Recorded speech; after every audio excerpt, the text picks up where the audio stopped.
سورہ توبہ cassette number 104. سيدنا محمد وعلى آل سيدنا كما صليت على إبراهيم وعلى آل إبراهيم. قال الله تبارك وتعالى في كلامه المجيد: أعوذ بالله من الشيطان فلولا نفر من كل فرقة ليتفقهوا في الدين ولينذروا قومهم إذا رجعوا إليهم لعلهم يحذرون. قال المؤلف والمفسر رحمه الله تعالى: أدام النفع بعلومه وعلومكم في الدارين آمين إلى أن قال: هذا بيان من الله تعالى بما أراد من نفير الأحياء مع الرسول صلى الله عليه وسلم في غزوة تبوك، فإنه قد ذهبت طائفة من السلف إلى أنه كان يجب النفير على كل مسلم إذا خرج رسول الله صلى الله عليه وسلم، ولهذا قال تعالى: انفروا خفافا وثقالا. وقال: ما كان لأهل المدينة ومن حولهم من الأعراب. قال: فنسخ ذلك بهذه الآية. وقد يقال إن هذا بيان لمراده تعالى من نفير الأحياء كلها وشرذمة من كل قبيلة إن لم يخرجوا كلهم ليتفقه الخارجون مع الرسول بما ينزل من الوحي عليه وينزلوا قومهم إذا رجعوا إليهم بما كان من أمر العدو، فيجتمع لهم الأمران في هذا النفير المعين. وبعده صلى الله عليه وسلم تكون الطائفة النافرة من الحي إما للتفقه وإما للجهاد، فإنه فرض كفاية على الأحياء. سورۃ التوبہ کی ان آیات مبارکہ میں جو غزوہ تبوک کے ضمن میں نازل ہوئی ہیں،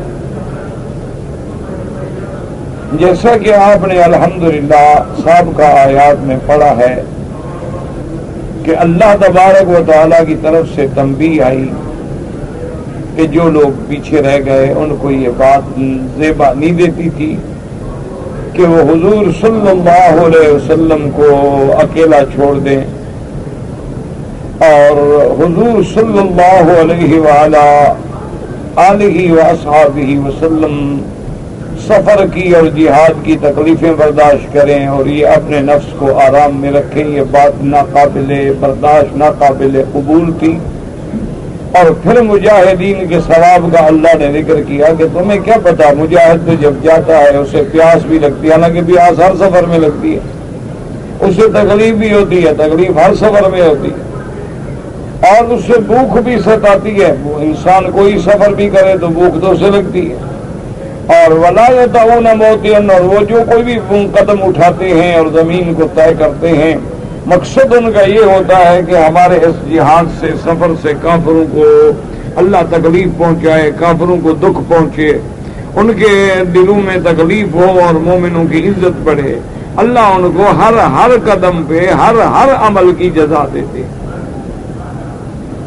تم لوگوں نے تو آرام کو پسند کیا اور سمجھے کہ مجاہدین تکلیف میں ہیں، لیکن ان تکلیفوں پر ان کو جو اجر ملا ہے تمہیں اس کا کیا پتا. تو اللہ تبارک و تعالی نے پیچھے رہ جانے والوں کو اس انداز میں بھی تنبیہ فرمائی، اور ساتھ یہ بھی فرما دیا کہ ان اللہ لا یضیع اجر المحسنین. اللہ تبارک و تعالی کسی بھی عمل کرنے والے کو عمل کو ضائع نہیں کرتے، چاہے وہ چھوٹا ہو یا بڑا. اور اس کے بعد اللہ نے پھر مجاہدین کی صفات میں بیان فرمایا کہ جو مجاہدین اللہ کے راستے میں خرچ کرتے ہیں، چاہے وہ تھوڑا ہو یا زیادہ، اس پر بھی اللہ تبارک و تعالیٰ نے ان کے لیے اجر رکھا ہے. اور اللہ تبارک و تعالیٰ کے ہاں ان کا ہر قدم، ہر عمل، ہر اقدام موجود ہے، محفوظ ہے، تاکہ اللہ ان کو ان کے اس نیک عمل میں بدلا دے۔ یہ ساری فضیلتیں بیان کرنے کے بعد اب ان آیات میں اللہ نے فرمایا کہ یہ بات بھی زیبا نہیں کہ سب کے سب مومنین جو ہیں وہ سفر پہ چلے جائیں اور کوئی بندہ بھی پیچھے نہ رہے علم سیکھنے کے لیے، نہیں، بلکہ لازم ہے کہ ایک جماعت علم کے لیے اپنے مقام پہ جمی۔ ایک ترجمہ یہ کہ مثلا جب جہاد پہ جانا ہے تو ایک جماعت جو ہے وہ علم حاصل کرنے کے لیے رہ جائے، وہ حضور صلی اللہ علیہ وسلم کے دین کا علم حاصل کریں، اور جب ان کے قبیلے کے لوگ واپس آئیں جہاد سے تو ان کو علم پڑھائیں، ان کو دین سکھائیں۔ ایک قول یہ، اور بعض مفسرین کرام نے اس لیے فرمایا، انہوں نے کہا کہ پہلی آیت تو یہ تھی نا کہ جب حضور پاک خود حکم دیں گے جہاد کے لیے چلو، یعنی جب خود نبی پاک صلی اللہ علیہ وسلم اعلان فرما دے، یا آپ کے بعد خلیفہ جو معین ہو وہ اعلان فرما دے، یا جو امیر المؤمنین ہے وہ اعلان فرما دے، تو پھر تو ہر کسی کو جانا ہے، چاہے وہ تکلیف میں ہے، تنگی میں ہے، ترشی میں ہے، جو حالات ہیں اس کو ہر حال میں جہاد پہ جانا ہے، کسی کو بھی پیچھے رہنے کی اجازت۔ تو اس لیے بعض علماء نے فرمایا کہ یہ پہلا حکم تھا، پھر اس حکم میں یہ رعایت آئی کہ ہاں اتنی جماعت رہ سکتی ہے جو دین سیکھنے کے لیے رہے، تاکہ جب ان کے لوگ جنگ سے، جہاد سے واپس آئیں، اب وہ تو غیر حاضر ہیں، وہ جنگ میں ہیں، مشقت میں ہیں، سفر میں ہیں، تو یہ جو لوگ علم حاصل کر چکے ہیں یہ پھر ان کو علم پڑھائیں۔ ایک قول یہ۔ دوسرا قول مفسرین کرام رحمہ اللہ تعالی علیہم فرماتے ہیں کہ نہیں، اس آیت میں حکم یہ ہے کہ جب جہاد کے لیے تم جاتے ہو تو اسی جہاد کے دوران میں بھی ایک جماعت ایسی ہو جو دین سیکھتی رہے، حضور صلی اللہ علیہ وسلم کے ہر نقل و حرکت کو یاد کرتی رہے، آپ کے اقوال، آپ کے افعال، آپ کے اعمال، آپ کے احکام، آپ کے اوامر، کہ سفر کے دوران میں، جنگ کے دوران میں حضور پاک کیسی زندگی گزارتے ہیں، ان سب کو یاد کر کے جب لوٹ آئیں تو پھر اپنے قبیلے کے باقی لوگ جو ہیں ان کو بتلائیں کہ جہاد میں یہ واقعات آئے اور یہ تعلیم حضور پاک نے ہمیں عطا فرمائی ہے۔ بعض علماء کرام نے رحمہ اللہ علیہم اجمعین نے اس دوسرے قول کو لیا ہے، وہ کہتے ہیں کہ آیت منسوخ نہیں ہے، پہلا حکم کوئی منسوخ نہیں ہے، بلکہ پہلا حکم اپنی جگہ باقی ہے کہ جب اللہ کا نبی اعلان کرتے سب نکلو، انفروا خفافا وثقالا وجاہدوا فی سبیل اللہ، لیکن اسی میں یہ بھی ضروری ہے کہ ایک جماعت ان میں ایسی بھی ہو جو دین سیکھنے کے لیے اور حضور صلی اللہ علیہ وسلم کے اقوال و اعمال، افعال کو محفوظ رکھنے کے لیے اپنا دماغ لڑائے، اور جب واپس آ جائیں تو پھر دنیا کو تعلیم۔ اس پہ آیت کو منسوخ نہیں ماننا پڑے۔ اب اس آیت مبارک کو سمجھنے سے پہلے دو باتوں کو یاد رکھیں کہ یہ بہت بڑا علمی اختلاف ہے دنیا میں کہ اللہ نے انسان کو سب سے افضل اعلیٰ بنایا ہے، اشرف المخلوقات جو ہے وہ انسان ہے۔ انسان جو ہے یہ بھی ایک عالم اصغر ہے، یعنی اللہ نے جو عالم بنایا ہے، جو چیزیں اس عالم اکبر میں ہیں، اللہ نے اس چھوٹے سے انسان میں بھی وہ ساری چیزیں بند کر دی۔ مانا یوں سمجھ رہے کہ پورے عالم میں ہوا ہے، مٹی ہے، آگ ہے، پورے عالم میں جب آپ نظر ڈالتے اسی طرح بعض چیزوں میں بلندی ہے، اور بعض چیزوں میں پستی ہے، بعض چیزوں میں صلابت ہے یعنی سختی ہے، بعض چیزوں میں لین ہے یعنی نرمی ہے۔ تو اللہ نے انسان میں بھی دیکھ لیں، انسان کو اللہ نے دماغ دیا جو اونچا رکھا ہے، پاؤں دیے جو نیچے رکھے۔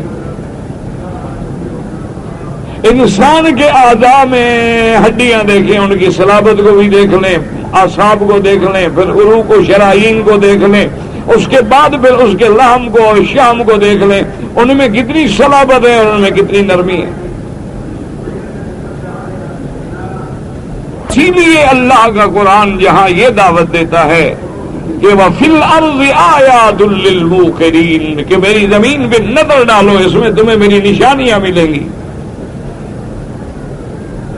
اسی جگہ یہ بھی حکم دیتا ہے وَفِي أَنفُسِكُمْ أَفَلَا تُبْصِرُونَ کیا تم اپنی وجود میں بھی نظر نہیں ڈالتے ہو، غور نہیں کرتے ہو، اندھے ہو گئے ہو، دیکھتے نہیں ہو، نظر بصیرت سے محروم ہو چکے ہو۔ فی انفسکم سب کچھ تو تیرے اندر میں نے رکھا ہے۔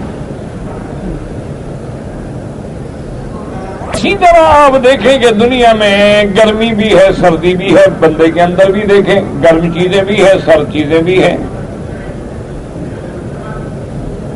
دنیا میں رطوبت بھی ہے، یبوست بھی ہے، انسان میں بھی رطوبت بھی ہے، یبوست بھی ہے۔ دنیا میں بعض چیزوں میں لطافت و شفافیت بھی ہے، بعض میں کثافت بھی ہے۔ انسان میں بعض چیزیں کتنے لطیف ہے، آنکھ دیکھیں، ایک پتلی ہے اور کہاں اللہ تبارک و تعالیٰ نے اس کو کتنی طاقت دی ہوئی ہے کہ کوئی مانے نہ ہو تو آسمانوں کو چیر جائے۔ ایسا کہ سیدنا علی رضی اللہ تعالی عنہ، جیسا کہ حضرت سیدنا علی رضی اللہ تعالی عنہ کی خدمت میں ایک دفعہ ایک یہودیوں کا راہب تھا، یہودیوں کا عالم تھا، یہودیوں کا یعنی سمجھ لو مولوی تھا،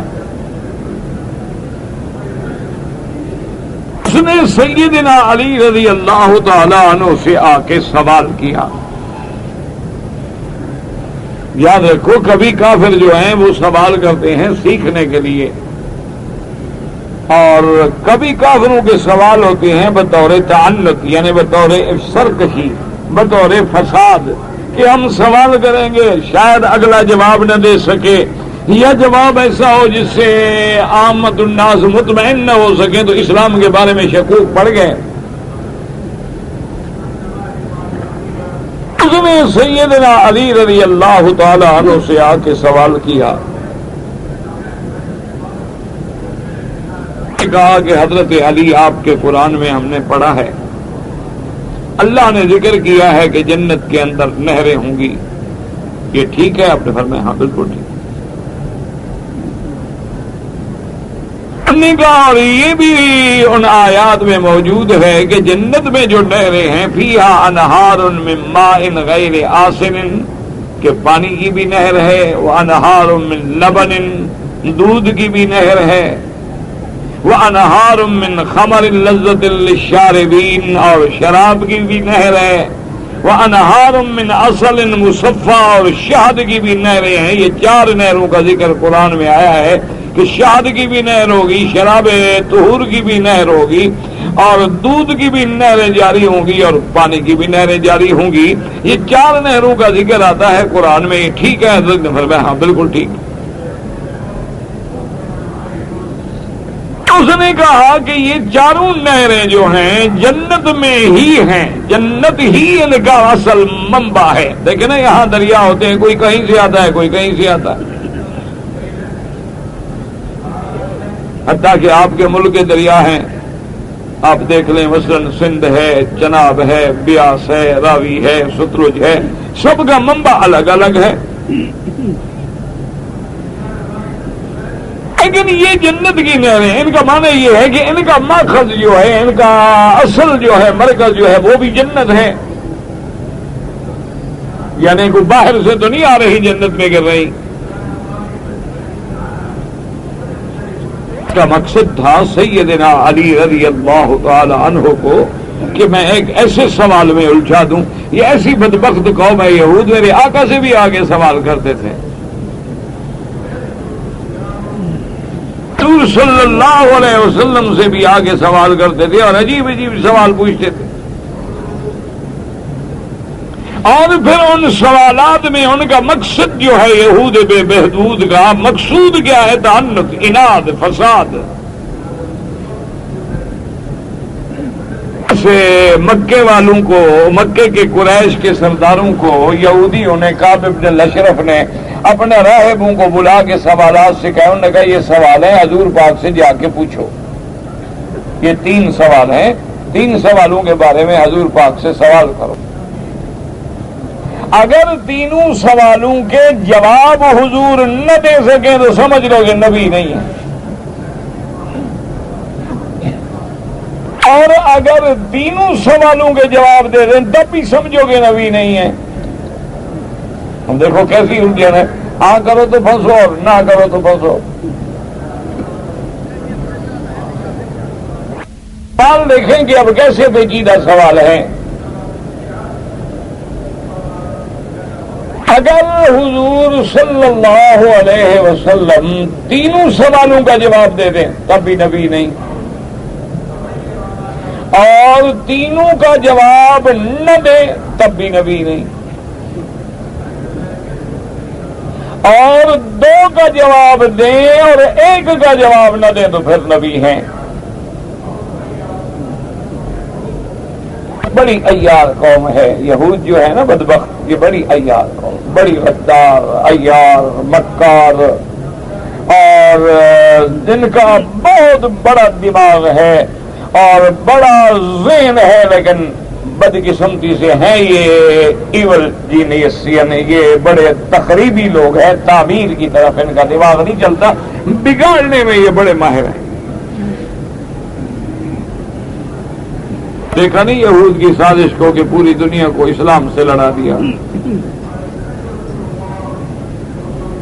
پورے عالم کو ایک طرف کھڑا کر دیا اسلام کے مقابلے میں، آپ آرام سے بیٹھ گئے۔ پہلے تو ان کی لڑائی تھی نا، ہر کوئی کہتا تھا ابھی تم زیادتی کر رہے ہو، زیادتی کر رہے ہو، زیادتی کر رہے ہو۔ انہوں نے کہا روز ہمیں جو کہتے ہیں چلو ان کو آپس میں الجھا دو، آئے گا پردہ اٹھے گا، گرد بیٹھے گی۔ ابھی تو ایک جگہ گرتی ہے تو مٹی کھڑی ہو جاتی ہے، اس میں تو کچھ نظر نہیں آتا نا، لیکن ایک دن تو گرد بیٹھ جائے گی نا۔ مسلمان کبھی ایسی بات نہیں کر سکتا کہ بے گناہوں کو مارے، بے گناہ کافر ہو، بے گناہ ہندو ہو، بے گناہ یہودی ہو، اسلام یہ تو نہیں کہتا کسی کو مار دو، تو کسی اسلام کے حکم میں نہیں ہے۔ ہاں جہاد ہے، اعلان ہے، جنگ ہے، وہ تو مقابلے کی بات ہے۔ آپ اللہ کے کعبے میں بیٹھے، اسی کعبۃ اللہ میں بیٹھے، اللہ ہمیشہ نصیب کرے، اور اللہ اس گھر کے برکات و ثمرات نصیب فرمائے، اور جو لوگ آئے ہیں، رہتے ہیں، عمرے پہ ہیں، زیارت پہ ہیں، اللہ کسی کو بھی اس کے ثمرات سے، برکات سے خالی دامن نہ لوٹائے، سب کے دامنوں کو رحمت سے بھر دے، اور ہمارے احوال پہ ہماری مشکلات رحم فرما دیں، پریشانیوں کو دور کر دیں۔ تو اسی کعبۃ اللہ میں آپ خود اندازہ کریں، یعنی تفصیل میں جانے کی ضرورت نہیں ہے، آپ مسلمان الحمدللہ پڑھ چکے، سن چکے ہیں، کوئی ایسا ظلم ہے جو صحابہ پہ نہیں کیا گیا؟ ہم کہتے ہیں نا کہ کشمیر میں ظلم ہے، فلسطین میں بالکل ظلم ہے، کوئی شک ہے؟ کسی مسلمان کو شبہ ہو سکتا ہے؟ لیکن وہ ظلم جو صحابہ پہ ابو جہل اینڈ کمپنی نے توڑے ہیں، ان کا تصور کر سکتے ہو کہ ایک زندہ عورت کی ٹانگوں کو اونٹوں سے بندھوا کے، اونٹوں کو مختلف طریقے پہ دوڑا کے اس کو چیر دیا جائے؟ سوچ سکتے ہو؟ بی بی سمیہ جو ہیں اول شہیدۃ فی الاسلام، جو اسلام میں سب سے پہلے شہید، ماں میرا مولا تیری شان ہے، سب سے پہلے اسلام نصیب کرے تو عورت کو، اور شہادت نصیب کرے تو عورت، یہ اللہ کی شان ہے۔ سب سے پہلے حضور پہ اسلام کون لائی ہے؟ عورت ہے، اور سب سے پہلے اسلام کے لیے شہادت کی قربانی کس نے دی؟ بی بی سمیہ ہے، عورت۔ بی بی سمیہ پہ ظلم کی یہ انتہا ہے کہ ابو جہل نے حکم دیا کہ دو بڑے سدھائے ہوئے اونٹ جو ہے ایک ادھر کھڑا کرو ایک ادھر کھڑا کرو، دونوں ٹانگوں میں رسے ڈالو اور جب میں اشارہ کروں تو اونٹ ایک ادھر دوڑاؤ ایک ادھر دوڑاؤ۔ اونٹوں کو مختلف دوڑایا گیا، اس بدبخت نے اپنا نیزہ مارا بی بی صاحب کی شرف کا، بی بی دو ٹکڑے ہو گئی، اور اس وقت بھی زبان پہ ہے لا الہ الا اللہ، لا الہ الا اللہ محمد الرسول اللہ۔ یہی تو پھر کافر اسی پہ مرتا ہے نا کہ اتنے ظلم کے بعد بھی ان کی زبان سے کلمہ توحید جاری رہتا ہے۔ اس کلمے میں کیا ہے، کیا تاثیر ہے؟ وہ کہتے ہیں ہماری تو کسی بات میں کوئی تاثیر نہیں، ذرا بخار ہو تو اگلا پچھلا بھول جاتا ہے۔ یہ آخر کیسا کلمہ ہے کہ جان نکل رہی ہے، ٹکڑے ہو گئی ہے بی بی، لیکن کہتی ہے لا الہ الا اللہ محمد الرسول اللہ۔ یعنی اس طرح کا ظلم ہے، پھانسیوں پہ لٹکایا گیا، انگاروں پہ لٹایا گیا، ٹکڑے کیا گیا، اور انگاروں پہ لٹا کے کھجوروں کے بڑے بڑے کانٹے لے کے بدن میں چبھوئے گئے،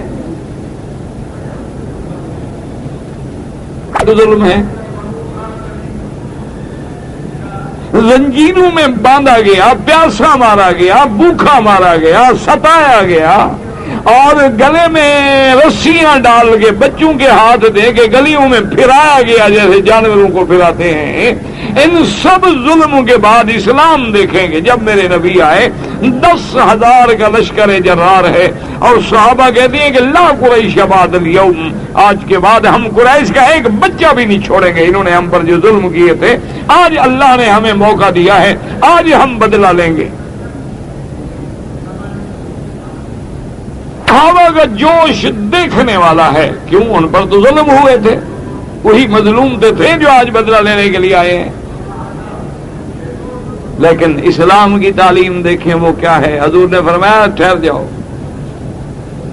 آپ نے اپنی فوج کو 3 حصوں میں تقسیم کیا، میمنہ، میسرہ اور قلب، یعنی ایک دائیں طرف سے بڑھے، ایک بائیں طرف سے بڑھے اور ایک سامنے بڑھے۔ حضور صلی اللہ علیہ وسلم نے فرمایا کہ بات سنو، اللہ نے اپنے حرم میں مجھے قتال کی اجازت دی ہے، لیکن میرا اعلان سن لو کہ جو آدمی دوڑ کے اللہ کے حرم میں چلا جائے فلہ امان، اس کو کچھ نہ کہنا۔ من دخل دار ابی سفیان فلہ امان، میرے چچا ابو سفیان کے گھر میں کوئی چلا جائے اس کو بھی کچھ نہ کہنا، امان۔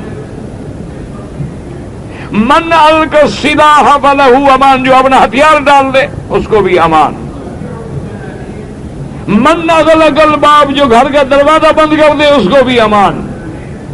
عورتوں کو بھی امان، بوڑھوں کو بھی امان، بچوں کو بھی امان، ان کے مذہبی مبلغین کو بھی امان۔ صحابہ کہتے ہیں تو سارے مکے میں امان امان کا شور ہو گیا، ہمارا بدل گیا۔ اسی لیے آج تک تاریخ میں بحث ہے کہ مکہ انوطن فتح ہوا ہے یا صلحن فتح ہوا ہے، کیونکہ کوئی لڑائی ہوئی نہیں، صرف خالد بن الولید اور اکرمہ کا ٹکراؤ ہوا ہے، کوئی لڑائی ہوئی نہیں، صرف حضرت خالد بن الولید اور اکرمہ کا ٹکراؤ ہوا ہے۔ یہ شیب ابی طالب جو ہے، جب آپ جاتے ہیں نا اسی طرف تو آپ آگے ذرا پہاڑ سے آگے نکل جائیں تو اس کے بعد ایک چڑھائی آتی ہے، چڑھائی کے بعد پھر ایک ڈھلوان آتی ہے، پھر راستہ خان صاحب ہو جاتا ہے، یہی وہ جگہ ہے یہ حضرت خالد اور اکرمہ ٹکرائے۔ تو اسی جگہ حضرت خالد غالب آئے اور حضرت اکرمہ پھر بھاگ گئے۔ اس جگہ کو کہتے ہیں خندمہ۔ تو بڑے بڑے پھر لوگوں نے اس پہ لکھا تھا کہ یہ وہی خندمہ ہے فرانہا اکرمہ، جہاں سے اکرمہ بھاگا تھا۔ چند آدمی مارے گئے حضرت خالد سے جو ٹکرائے، باقی تو سب کو حضور نے امان امان امان، سب کو امان۔ اسلام تو ہم تو اس نبی کا کلمہ پڑھنے والے ہیں جو امان دینے آیا ہے، جو قتل کرنے تو نہیں آیا۔ اور ساری دنیا کی کتابیں اٹھا کے دیکھ لیں، میرے مدنی سرکار نے اپنی جان کا تو کبھی بدلہ لیا ہی نہیں۔ یعنی حضور کو اگر کسی نے تکلیف پہنچائی، حضور نے بدلہ نہیں لیا۔ اس سے بڑی بات ہے کہ حضور پہ جادو کر دو، اور حضور صلی اللہ علیہ وسلم چاہیں تو اس کی بوٹیاں اڑ جاتی۔ اس کا تو میرے خیال میں لوگ گوشت بھی ریزہ ریزہ کر کے کتوں کو کھلا دیتے، یہودی کا، لبید بن العاصم کا۔ لیکن بی بی عائشہ نے جو پوچھا، انہوں نے کہا حضور وہ جادو جو نکالا تھا کنویں سے، آپ لے تو آتے، کم از کم ہم دیکھتے تو صحیح نا بدبخت کیسے جادو کرتے ہیں، یہ جادوگر کیسے جادو کرتے ہیں۔ حضور کے بال لیے تھے اور کنگھی میں لپیٹ کے سوئیاں لگا کے جادو کیا تھا۔ حضور نے فرمایا عائشہ، اللہ نے مجھے جب شفا دے دی، پھر لے آتا، لوگ دیکھتے، ان جذبات میں آ جاتے، ان کا خون کھول جاتا اور کوئی اٹھ کے کسی کو قتل کر دیتا۔ میں نہیں چاہتا، میں رحمت للعالمین صلی اللہ علیہ وسلم صلی اللہ علیہ وعلا آلہ واصحابہ وسلم تسلیما کثیرا کثیرا۔ جنگ بدر ہے، 1000 کا لشکر ہے۔ اندازہ کریں اگر ان کے ہاتھ میں مسلمان آ جاتا وہ کیا کرتے؟ 70 مارے گئے، 70 قید ہو گئے۔ حضور آدھی رات کو اٹھائے، صحابہ کو، اپنے صحابی کو بلایا، پہرے والوں پہ بلایا، نے کہا آمنہ کے لال سرکار خیر تو ہے، آپ رات کو سوئے نہیں؟ آپ نے فرمایا اور تم لوگوں نے ان کے ہاتھ بڑے سخت باندھے ہوئے ہیں، وہ بیچارے کراتے ہیں تو مجھے نیند نہیں آتی، وہ دشمن ہیں، اور پھر میں سب کے ہاتھ ڈھیلے کر دو۔ آمنہ کا لال جس کا ہم نے کلمہ پڑھا ہے، مسلمان سوچ سکتا ہے کہ بے گناہ لوگوں کو مار دے؟ یہ تو بزدل کا کام ہوتا ہے، یہ تو چور کا کام ہوتا ہے، یہ تو کسی چوہے کا کام ہوتا ہے جو نیچے سے کاٹے جڑیں۔ مسلمان تو بہادر ہے، وہ تو آمنے سامنے ٹکراتا ہے۔ مسلمان تو بزدل نہیں، مسلمان تو بے ضمیر نہیں، مسلمان تو ظالم نہیں۔ یہ کوئی سوچ سکتا ہے کہ کسی کے عبادت خانے میں جا کے آپ بندے مار دیں، مسجدوں میں جا کے بندے مار دیں، نماز پڑھنے والوں کو مار دیں، عید پڑھنے والوں کو مار دیں؟ یہ کوئی مسلمان کر سکتا ہے؟ سوال ہی پیدا نہیں ہوتا۔ وہ کیا ہے؟ وہی کافر، ہندو، یہودی، ان کے ایجنٹ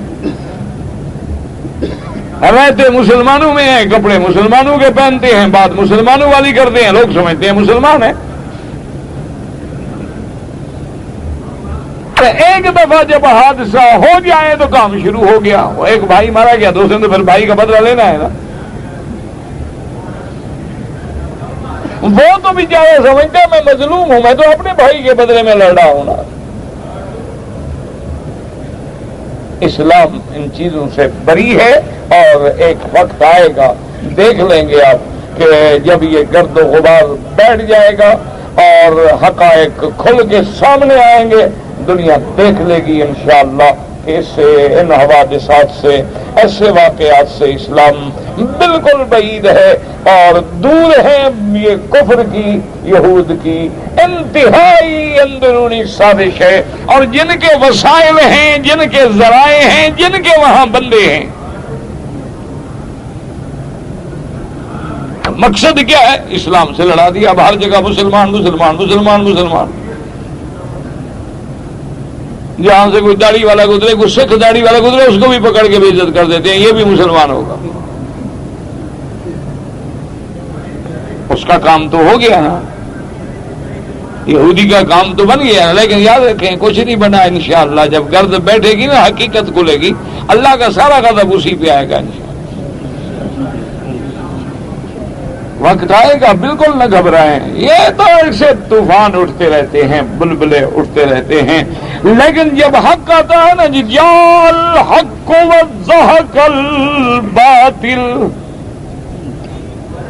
ان الباطل کان زہوقا، باطل مٹنے کے لیے اللہ فرماتی ہے کہ جب ہم چاہتی ہیں ہم حق کی مار مارتی ہیں، اور باطل پہ جب حق مارتے ہیں فَيَدْمَغُهُ پھر اس کے دماغ کو ریزہ ریزہ کر دیتے ہیں اور باطل کو مٹا دیتے ہیں، پھر حق غالب آ جاتا ہے۔ سارے کفار مکہ نے زور لگایا تھا نا کہ نہیں لگایا تھا، حضور جادوگر ہیں، حضور کاہن ہیں، نعوذ باللہ شاعر ہیں، آخر انجام کیا ہوا؟ غالب کون آیا؟ میرا مدنی آیا کہ نہیں؟ جو میرا محبوب مکے سے ہجرت کر کے وہ صدیق کے ساتھ مجبور کر دیے گئے، وفاتیں بن کے مکے میں داخل ہوئے کہ نہیں ہوئے؟ یاد رکھو اسلام غالب آئے گا اور اسے دنیا کی کوئی طاقت نہیں مٹا سکتی۔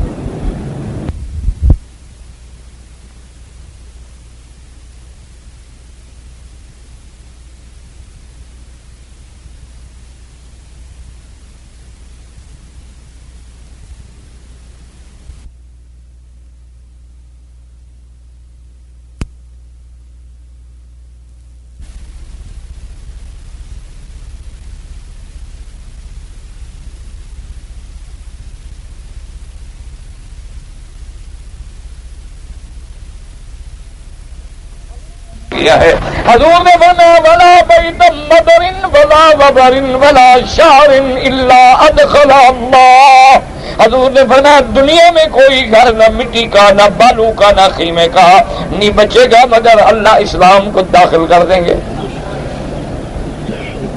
بعز عزیز او بذل ذلیل، اب وقت آ رہا ہے اسلام کے غلبے کا، اسلام کی عظمت کا، اسلام کے چھا جانے کا وقت آ رہا ہے انشاءاللہ۔ اور جب کوئی بہت بڑی چیز آنی ہو نا تو پھر چھوٹے چھوٹے رگڑے تو لگتے ہیں۔ آپ کے کپڑے کو ذرا زیادہ سفید کرنا ہو تو پھر چھانٹے بھی تو اتنے پڑتے ہیں اور پھر وہ نکھرتا ہے اور چمک کے ظاہر ہوتا ہے، سفیدی پکڑتا ہے۔ تو اس لیے اب دیکھیں کہ یہودیوں کو یہ پتہ نہیں تھا کہ حضرت علی کون ہے۔ حضرت علی تو وہ ہے، فرماتی ہے کہ انا رجل شاب، میں بالکل نوجوان، اور حضور نے مجھے امیر بنا کے یمن بھیج دیا اور میرا بچپن ہے۔ میں نے کہا یا رسول اللہ آپ مجھے امیر بنا کے بھیج رہے ہیں، میں تو ابھی نوجوان آدمی ہوں، اور وہاں جب آدمی گورنر بن کے جائے گا، امیر بن کے جائے گا، سینکڑوں مسائل آئیں گے۔ تو فرماتے ہیں کہ حضور نے میرے سینے پہ ہاتھ رکھا اور اللہ سے دعا کی اللہم اہد قلبہ وثبت لسانہ، کہ اللہ میرے علی کے دل کو ہدایت پہ چلا دے اور اس کی زبان کو حق پہ جما دے۔ حضور حضرت علی فرماتے ہیں کہ محبوب کی اس دعا کے بعد واللہ ما شککت بعد ذالک بین رجلین، اس کے بعد کبھی کوئی ایسا مقدمہ نہیں آیا جس میں مجھے کوئی تکلیف ہوئی ہو۔ اللہ کے نبی کی دعا تھی اور اس کے بعد فوراً اللہ نے میرا سینہ کھول دیا۔ اب یہی تو یہ پتہ تو نہیں نا کہ میں جس سے سوال کر رہا ہوں تو سیدنا علی ہے، وہ تو داماد نبی ہے، رابع الخلفاء ہے، اور جو علم کے شہر کا دروازہ ہے اس کو آ کے یہودی بدبخت پوچھتا ہے، کہتا ہے 4 نہریں ہیں حضرت علی نہر میں جنت میں؟ فرمایا ہاں بالکل ہے۔ کہا اور چاروں نہریں مختلف ہیں، ایک پانی کی ہے، دودھ کی ہے، شراب کی ہے اور اصل کی ہے، اور منبع ایک ہے۔ یہ کیسے ہو سکتا ہے کہ مرکز ایک ہو اور آگے 4 چیزیں مختلف ہو جائیں؟ یہ بات ہمیں قرآن کی سمجھ نہیں آتی ہے، اس لیے آپ ہمیں سمجھائیں۔ حضرت علی نے فرمایا بدبخت اگر تو اپنے اندر غور کر لیتا تو تمہیں اللہ کا قرآن سمجھ آ جاتا۔ وفی انفسکم افلا تبصرون، سیدنا علی کرم اللہ وجہہ نے فرمایا کہ بدبخت یہودی، میں تم سے پوچھتا ہوں تم ایک انسان ہو، ایک تمہارا دماغ ہے؟ اس نے کہا جی۔ اور میں جب آنکھوں سے پانی نکلے اس کا ذائقہ دیکھو کیا ہوتا ہے، ناک سے نکلے تو کیا ہوتا ہے، اور منہ سے نکلے تو کیا ہوتا ہے، اور کانوں سے نکلے تو کیا ہوتا ہے؟ جب منبع ایک ہے تو 4 ذائقے کیسے بدل گئے؟ فرمایا کبھی تیری آنکھوں سے پانی نکلا ہے؟ آنسو نکلے نہیں، آنسو چکھ کے دیکھو نا ان کا کیا ذائقہ ہے، اور ناک سے اگر بلغم نکلے، منہ سے نکلے، اس کو چکھ کے دیکھو گے کیا ہے، ذائقہ الگ ہے، رنگ الگ ہے، اور کان سے نکلے تو الگ ہے، دماغ تو ایک ہے، سر تو ایک ہے۔ یہ 4 نہریں کہاں سے جاری ہو گئی؟ تو جو ایک چھوٹی سی جگہ سے نہریں جاری کر سکتا ہے وہ جنت میں 4 نہریں نہیں جاری کر سکتا۔ یہودی کے پاس اب تو لاجواب ہو گئے نا، آگے تو سیدنا علی ہے نا، تو سرکار دو عالم سے بھی سوالات پوچھے گئے، اور وہ سوالات کیا تھے کہ حضور یہ بتائیں کہ جن لوگوں نے غار میں پناہ لی تھی ان کا کیا قصہ ہے، اور ایک بادشاہ گزرا ہے جو مطلع شمس میں بھی پہنچا ہے اور مغرب شمس میں بھی پہنچا ہے، جہاں سے سورج کی ابتدا ہے اور جہاں انتہا ہے، وہ بادشاہ کون ہے، اور انسان کے اندر یہ روح جو دوڑ رہی ہے، روح کیا ہے؟ کی تفصیل سے اللہ نے قرآن میں سورت اتاری، اور اللہ کے نبی نے بلایا اور فرمایا کہ بات سنو کہ جہاں تک روح کا تعلق ہے وہ کوئی نہیں جانتا، اللہ کا امر ہے۔ ایک سوال کا جواب حضور نے نہیں دیا، قل الروح من امر ربی، اللہ جانتا ہے، ہمیں نہیں پتا۔ باقی وہ بادشاہ ذوالقرنین ہے، اور وہ جو غار میں گئے تھے وہ اصحاب کہف کا واقعہ ہے۔ حضور صلی اللہ علیہ وسلم 2 کے مفصل جواب دے دیا، اور ایک کا فرمایا قل الروح من امر ربی۔ اب وہ اندر دیکھیں، ایک دوسرے کو دیکھیں بھی، یہودی نے تو کہا تھا اگر ایسا ہو تو پھر تو سچا نبی ہے، لیکن اگر دلوں پہ مہریں لگ گئی ہوں تو پھر کون اسلام نصیب کرے؟ کتنے لوگ ہیں 20 سال سے مکے رہتے ہیں، نماز نہیں پڑھتے، کتنے لوگ ہیں مدینہ منورہ میں رہتے ہیں اور نماز کے بعد فوراً حاجیوں کو سامان بیچنے کے لیے گٹھڑیاں کندھے پہ رکھ کے بستے لگانے کے لیے کھڑے ہیں، سگریٹ پی رہے ہیں، نماز نہیں پڑھتے، رہتے مدینہ منورہ میں۔ کتنے لوگ ہیں ماشاءاللہ دن کو کعبہ دیکھتے ہیں اور رات کو ویڈیو پرنٹ فلمیں دیکھتے ہیں، ماشاءاللہ۔ بعض کی داڑیاں بھی ہیں، اللہ کا شکر، اور بعض کی اینکیں 4 نمبر پہ لگ گئی ہیں پھر بھی دیکھتے ہیں۔ انا للہ و انا الیہ راجعون۔ اور کیا کہہ سکتا ہے آدمی؟ اللہ کے آگے فریاد ہی کر سکتا ہے، اور کسی کو کچھ کہہ تو نہیں سکتا نا میرا بھائی، ہم کیا کر لیں گے کسی کا؟ جس کو کعبے کا حیا نہ ہو، محمد مصطفیٰ کے روضے کا حیا نہ ہو، تو مولوی مکی کی باتیں کیا کر لیں گے؟ نہ ایمان سے کہو، جب آیا ہے کعبے میں جیسے آیا تھا نا جی ماشاءاللہ گوگل، اسی طرح ہے، کوئی تبدیلی آئی ہے اس میں؟ حضور کے روضے میں گیا، جھوم جھوم کے سلام پڑھے ہیں ماشاءاللہ، مسئلے پوچھ رہا ہے کہ 40 نمازیں پڑھوں کہ نہ پڑھوں، اور پہلے یہ تو دیکھو تیرے اندر کوئی بدلہ بھی ہے کہ نہیں، کی تبدیلی آئی ہے؟ کوئی رنگ میں، شکل میں، صورت میں، سیرت میں، کردار میں، اعمال میں، افعال میں کچھ بدلے بھی ہو مکے مدینے میں۔ ایک بچے کو تم یورپ بھیجتے ہو، واپس آتا ہے، اس کا لباس بھی انگریزی ہے، بولتا بھی انگریزی ہے، وہ کھانے بھی انگریزی پسند کرتا ہے، اور ٹیبل پہ بیٹھتا ہے اور بائیں ہاتھ میں کانٹا پکڑتا ہے، اور اس کے بعد سارے آداب اس کے انگریزی ہو جاتے ہیں، حتیٰ کہ باتھ میں بھی وہ کموڈ کے بغیر غریب نہیں بیٹھ سکتا ہے، پینٹ کے بغیر اسے چین نہیں ملتا۔ کافر کے ملک میں جائے تبدیل ہو جائے، محمد کے ملک میں آئے کچھ بھی نہ ہو، سمجھ لو کہ مہر لگ گئی، اللہ نے کھوٹا کر دیا ہے۔ تہذیب افرنگ میں اثر ہے، تہذیب محمد مصطفیٰ میں اثر نہیں ہے، یہ بات نہیں، یہ سمجھ لو یہ مرکز ہدایت ہے مکہ مدینہ، یہاں سے جو کھوٹا ہو گیا کھوٹا ہو گیا بس، پھر اسے نہ کوئی مولوی ہدایت کر سکتا ہے، نہ کوئی مسجد تبلیغ کر سکتی ہے۔ جو کعبے میں نماز نہ پڑھے وہ اپنی مسجد میں پڑھے گا، جو حضور کے روضے پہ آ کے نماز نہ پڑھے وہ اپنے ملک میں جا کے نماز پڑھے گا، جس کو مدینے میں تہجد نصیب نہیں ہوئی وہ اپنے ملک میں جا کے تہجد پڑھے گا۔ وہ تو دکھانے آیا تھا لوگوں کو، ماشاء اللہ جناب ہم 15 کی شعبان میں مکے مدینے تھے، لیکن جیسے گئے تھے دیکھ لو بجالے کوئی تبدیلی آئی ہو، ہم تو ایسے ڈھیٹ ہیں.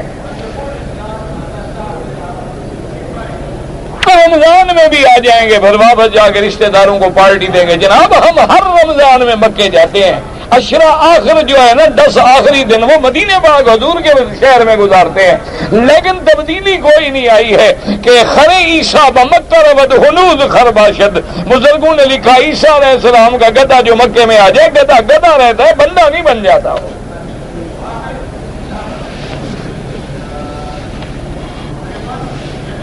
بھائی ایک بات یاد رکھنا، اگر بے نماز ہو اور بے نمازی ہی رہنا ہے، اگر زانی ہو اور زانی ہی رہنا ہے، اگر شرابی ہو اور شرابی ہی رہنا ہے، اگر شکل صورت انگریز کی ہے اور اسی کو ہی رکھنا ہے، پھر بہتر ہے کہ مکے مدینے کی زمین کو گواہ نہ بناؤ، نہ آؤ تو بہتر ہے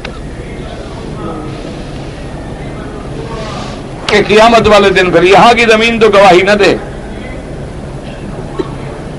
اللہ کے کعبے کو جو منہ لگائے تازہ شیو کر کے تو گواہی نہیں دے گا قیامت میں. حجر اسود پہ ماشاءاللہ لڑ لڑ کے بوسہ دو، باہر نکلو سگریٹ. کیا فائدہ ہے اسے بوسہ دینے کا جی؟ اسی لیے تو حجر اسود سیاہ ہوا ہے، ورنہ حدیث میں آتے یاقوتۃ بیضاء، یہ تو ایسے دے رہے ہو روشن ہو. مشہور کی حدیث ہے، حضرت ابن عباس کی روایت ہے، فرمایا کہ جب حجر اسود آیا ہے یاقوت کانہا یاقوتۃ البیضاء، جیسے کوئی سرخ چمکنے والا پتھر ہو، اور اتنی اس میں روشنی تھی. اور ایک ہاتھ میں آیا کہ سودت ہو خطایا بنی آدم، حضور نے فرمایا اس کو آدم کے بیٹوں کے گناہوں نے سیاہ کر دیا ہے. اور ایک روایت میں سودت ہو خطایا المشرکین، کافروں کی بدکاروں کے بوسے دینے نے اس کو سیاہ کر دیا ہے. تو بہرحال اگر گناہوں کا اثر اللہ کے جنت کے پتھر پہ بھی ہو جاتا ہے، اور ہمارے دلوں کا کیا حال ہوگا؟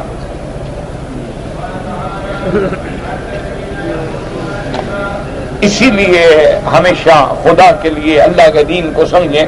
اب جناب میرے کہنے کا مقصد یہ تھا کہ اس میں بھی بہت بڑے سوالات ہیں کہ اللہ نے انسان کو اشرف المخلوقات بنایا ہے تو کیوں اشرف ہے؟ ساری دنیا سے اشرف ہے، ساری مخلوق سے اشرف ہے. اللہ نے رسول بھیجے ہیں تو انسانوں میں ملائکہ میں نہیں بھیجے. ایک رسول ہے ملک میں جو اللہ اور نبیوں کے درمیان ہے، بندوں کے لیے تو رسول بن کے نہیں آئے. اللہ نے جنات میں سے بھی کوئی نبی نہیں بھیجا. نبی بھیجے، رسول بھیجے، پیغمبر بھیجے تو کس میں بھیجے؟ اولاد آدم میں بھیجے. اور قرآن نے تصریح کر دی وَمَا أَرْسَلْنَا مِن قَبْلِكَ إِلَّا رِجَالًا نُوحِي إِلَيْهِمْ. اللہ نے فرمایا میرا مدنی آپ سے پہلے بھی ہم نے جتنے پیغمبر بھیجے ہیں، مرد بھیجے ہیں، انسان بھیجے ہیں، اولاد آدم میں بھیجے ہیں. اگر چاہیں تو فاسألوا اہل الذکر، ان کتاب کے علم والوں سے بھی تحقیق کر لیں.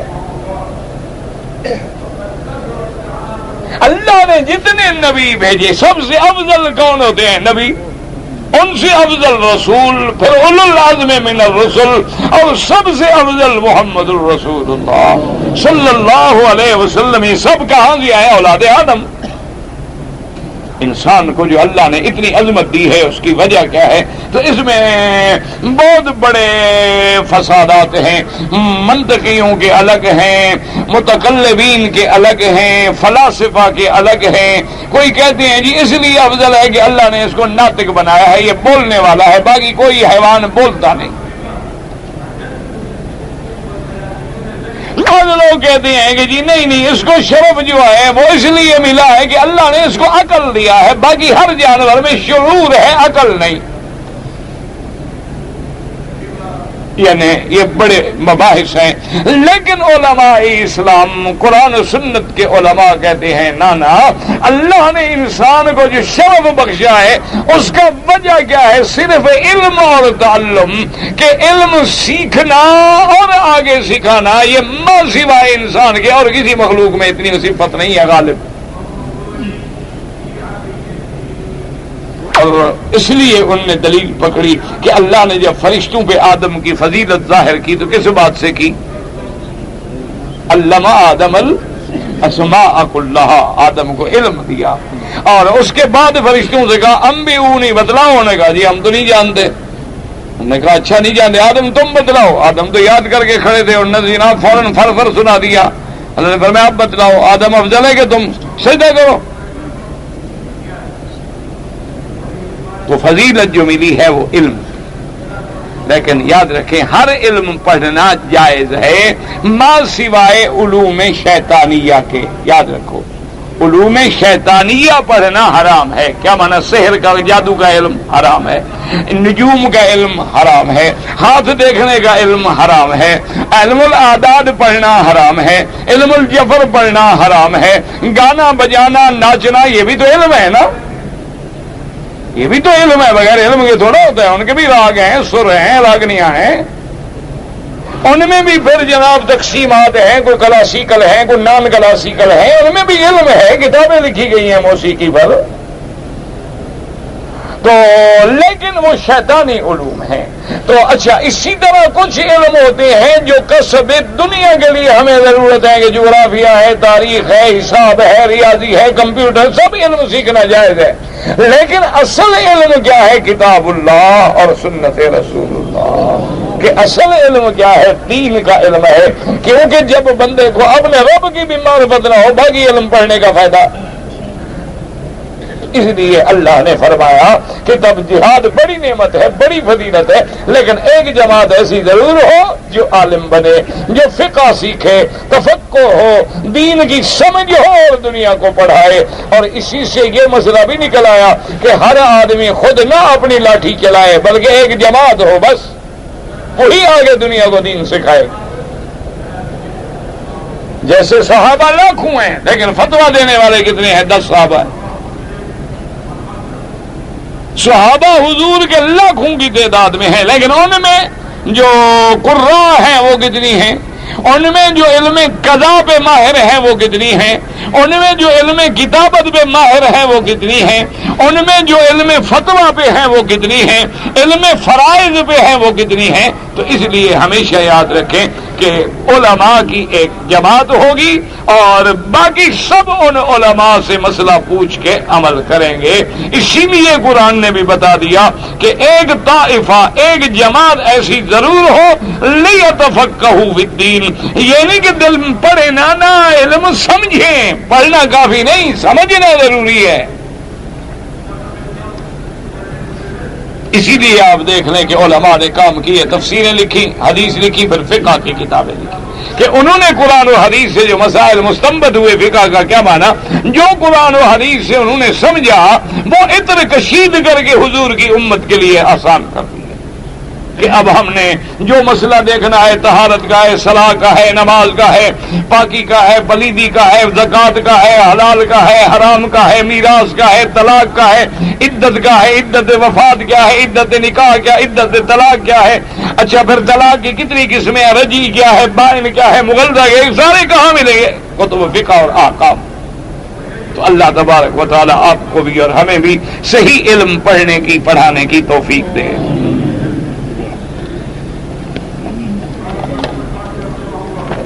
میرے دوست کی بچی نابینا ہے، اس نے قرآن کا درس کھولا، اللہ کامیاب کرے، اور جتنے دین کے مدرسے ہیں بچوں کے بچیوں کے اللہ سب کو کام کرے، یا اولی یا ہولی یا غفری یا یہ سفری، مجھے نہیں پتا کیا بلا ہے یہ سفری غفری، تمہیں پتا ہے؟ ستار غفار تو اللہ کے نام ہے، یہ سفری غفری اولی ہولی مولی یہ جو ہے یہ تو کوئی منتر شنتر لگتا ہے، لا الہ الا اللہ دے، محمد منگا دے، رسول اللہ نوا دے، ایسے ہوتے ہیں، کئی ہوتے ہیں ایسے مکار عیار۔ انا للہ و انا الیہ راجعون۔ اللہ کے بندے، قرآن میں ساری دعائیں موجود ہیں، حدیث میں ساری دعائیں موجود ہیں، تیری ہر بیماری کا علاج موجود ہے۔ حجر اسود پہ بہت رش ہوتا ہے، اس کے لیے حل کریں، حل آپ کے پاس ہے، آپ ادب سیکھ جائیں، عورتیں الگ آئیں، مرد الگ آئیں، ان کے پاس تو کوئی حل نہیں، وہ تو روکیں گے، پھر آپ کہیں گے نبی دی جالی کوئی صحیح چمڑ نہیں دین دے، کعبے کوئی ہاتھ نہیں لاؤں دے، وہابی تھے نا صحیح، پھر اس کا وہ کیا کریں غریب؟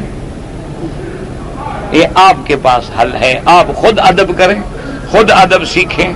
سارے حاجی فیصلہ کر لیں کہ ہم نے نہیں لڑنا، ادب سے جائیں گے، سب کو موقع ملے گا، کوئی دھکا نہیں دے گا. تم حاجی ہو، احرام میں ہو، لا رفث ولا فسوق ولا جدال فی الحج. اللہ نے آپ کو پڑھا کے بھیجا ہے کہ بھئی کوئی شہوت کی بات نہ کرنا، کوئی فسق و فجور نہ کرنا، لڑائی نہ کرنا، کسی کو دھکا نہ دینا. میرے حجر اسود کو بوسہ دینا تو صرف سنت ہے، اب بندے کو دھکا دینا حرام ہے. یہ تو تم سیکھو، وہ کیا کریں غریب، وہ تو پولیس کھڑی کر کر تنگ آ گئے ہیں. اگر کوئی نہ حق ظلم کرے افضل یہ ہے کہ برداشت کرو، ورنہ اتنی جواب دے سکتے ہو جتنی وہ کرے. فمن اعتدى علیکم فاعتدوا علیہ بمثل ما اعتدى علیکم. لیکن آگے قرآن کہتا ہے کہ جو صبر کرے وہ سب سے اچھا ہے. اگر کوئی قرآن مجید کو چوم لے کوئی بات نہیں، تصویر کو چومنا منع ہے. نماز کے دوران میں حضور کا نام آئے، حضور کا نام کہاں آئے گا؟ یعنی قرآن میں آئے گا، درود نہیں پڑھ سکتے. آخر میں ہر نماز میں درود موجود ہے، کوئی نماز نہیں جو بغیر درود کے ہو. تو جہاں پڑھنے کا حکم ہے وہی پڑھیں گے، جہاں نہ پڑھنے کا حکم ہے وہاں نہیں پڑھیں گے. جی کہ میں جہاں کام کرتا ہوں وہاں زیادہ کام نہیں ہوتا، لیکن میں پوری ڈیوٹی کرتا ہوں. ٹھیک ہے، آپ پوری ڈیوٹی کریں، کام ہو نہ ہو یہ تو آپ کی ذمہ داری نہیں کہ کام ضرور ڈھونڈ لیں. آپ کو انہوں نے بٹھائے بیٹھے ہیں. اللہ افغانستان کے مسلمانوں پہ رحم فرمائے، اللہ ان کی جان مال آبرو عزت کی حفاظت فرمائے. اللہ ان زخمیوں پہ، ان بچوں پہ، ان مہاجرین پہ سب کے دعا کریں، اور دعا کے ساتھ کچھ مدد بھی کریں. صرف دعا پہ نہ رہیں، کچھ دوا بھی کریں. اللہ جتنا توفیق دے، آنا، دو آنے، ریال، لاکھ، 100، 50، کپڑا، کمبل، جوتا، کچھ بھی. جو ہمارے بھائی ہیں، کلمہ پڑھنے والے ہیں، سب سے بڑی بات یہ ہے نمازی ہیں، چہروں پہ محمد مدنی کی سنت ہے. تو ایسے لوگ آج باہر پڑے ہیں خیموں میں. اللہ پاک سے دعا بھی کریں اور دوا بھی کریں. ہر کہیں حضور کا ذکر ہو، ہم تصور کریں کہ حضور موجود ہیں، نہیں، منع ہے.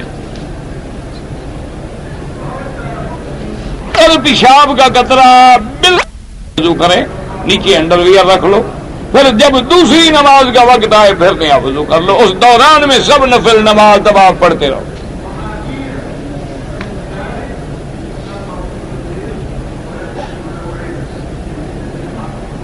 اب جو ہے بادام اور پستے کا استعمال کیا کریں. ماشاءاللہ اچھی بات ہے یار، مہربانی. اچھا، وہ یہ بھی آپ کو پتا ہے کہ مولوی کبھی اپنے پیسے سے لے کر بھی چیز کھاتا ہے؟ یہ تو قیامت کی علامت ہے. حضرت امام ابو یوسف رحمۃ اللہ علیہ، جو حضرت امام ابو حنیفہ رحمۃ اللہ علیہ کے بہت بڑے شاگرد ہیں اور بہت بڑے علم کے پہاڑ ہیں، تو ایک دفعہ بادشاہ ہارون الرشید کی دربار میں بیٹھے تھے، اکٹھے تھے. تو بادشاہ نے اتفاق سے خیال آ گیا. بادشاہ نے پوچھا جی آپ نے پینٹھے کا حلوہ کبھی کھایا ہے؟ وہ کیسا ہوتا ہے؟ تو امام صاحب نے کہا دیکھیں میں قاضی آدمی ہوں، قاضی کے سامنے جب تک ملزم حاضر نہ ہو، اس کو دیکھا نہ جائے، بیان نہ لیے جائیں تو فیصلہ کیسے کریں؟ تو بادشاہ سمجھ گئے. انہوں نے پھر شام کے کھانے پہ بادشاہ کے لیے کیا دیر تھی منگوا لیا، اور بڑا بادشاہ کے گھر میں پکا ہوا ہو تو بہت اچھا تھا. تو کھانے کے بعد بادشاہ نے پوچھا کہ آپ نے دیکھا ماشاءاللہ، اب تو بتائیں اچھا تھا؟ انہوں نے کہا بھی ایک پیشی پر تو ہم انسانوں کا فیصلہ نہیں کرتے، تم حلوے کا فیصلہ کروا رہے ہو. تو میرا بھائی یہ مشورہ نہ دو. بہرحال آپ کی مہربانی ہے، تکلیف نہ کرنا، ایسا نہ ہو کہ لے کے آ جاؤ. صلاۃ التسبیح جو ہے حدیث ضعیف میں موجود ہے، وہ کتابوں میں لکھی ہے، تفصیل پڑھ لیں. رمضان المبارک میں بھی انشاءاللہ درس ہوگا، لیکن صبح کی نماز کے بعد عربی میں. ہم مہاجرین افغانستان کے لیے کپڑے وغیرہ بھیجنا چاہتے ہیں. میں نے آپ کو عرض کیا ہے نا، یہاں رابطہ عالم اسلامی نے بھی دفتر بنائے، ہر مسجد میں بھی صندوقیں رکھی ہیں، وہی آدمی کھڑے ہوتے ہیں، ان سے پوچھ رہے وہ آپ کو بتا دیں گے کہ کہاں جمع کرانا ہے. ہر جگہ حکومت نے باقاعدہ صندوقیں رکھوا دی ہیں.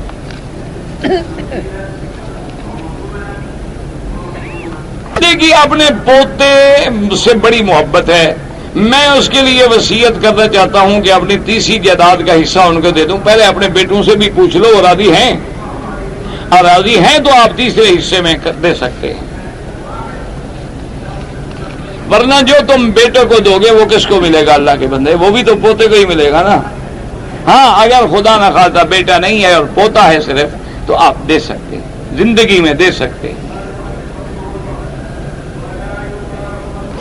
جناب انگلینڈ سے آیا، احرام نہیں باندھا، مکہ معظمہ میں حرم کے قریب ہوٹل میں احرام باندھ کے پھر تنیم سے عمرہ کیا. بہرحال تنیم سے آپ نے عمرہ تو کر لیا لیکن دم پڑ گئی، آپ میقات سے گزر آئے بغیر احرام.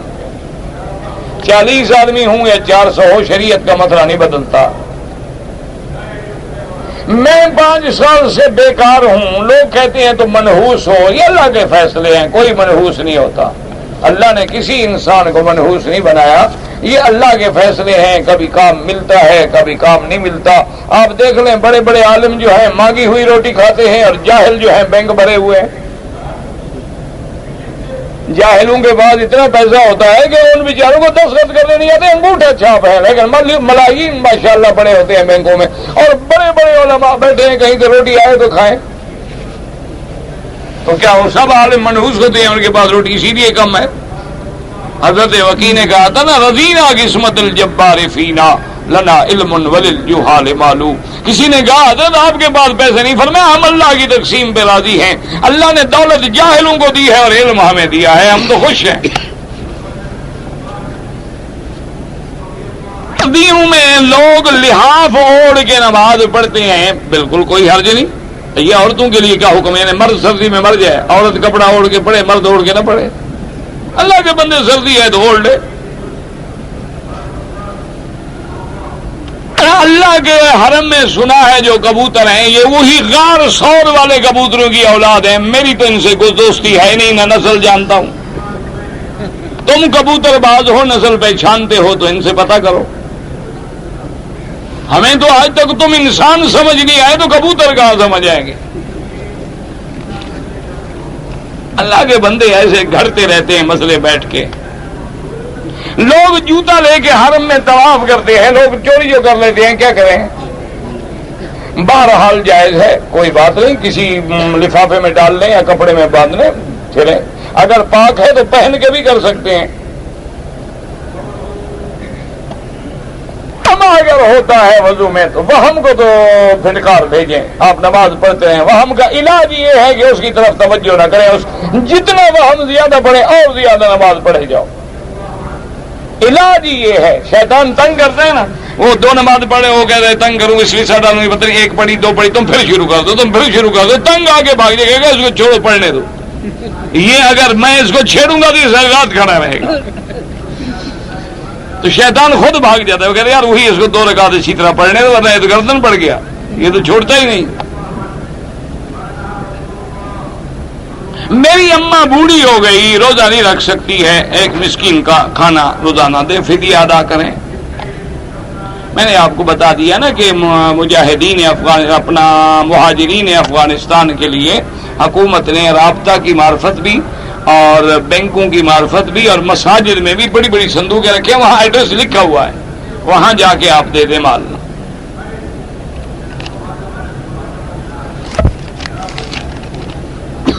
گیارہویں شریف خالص بدعت ہے. مرنے والے کے جو کل کا شریف کرتے ہیں تیسرے دن خالص بدعت ہے. 40واں کرنا خالص بدعت. کھانا حرام، کھلانا حرام. اور 7 جمعراتیں کھانا حرام، کھلانا حرام. باقی 15 شعبان میں، سارے شعبان میں عبادت کریں، کوئی منع نہیں. یہ بڑا رحمت اور برکت والا مہینہ ہے. خصوصاً ایک رات میں کسی خاص عبادت کا حکم نہیں. میرا بھائی بات یہ ہے کہ اگر مکے میں کچھ لوگ نعوذ باللہ داڑھی منڈا دے تو وہ دین تو نہیں بن جائے گا نا. ہم نے کلمہ نبی کا پڑھا ہے، مکے والوں کا کلمہ تو نہیں پڑھا. اگر مکے والا کوئی ٹی وی دیکھتا ہے وہ دین بن جائے گا. ہم نے بات کرنی ہے سرکار دو عالم کی صلی اللہ علیہ وسلم کی، اور کلمہ بھی ہم نے حضور پاک کا پڑھا ہے، کسی اور عربی کا نہیں پڑھا.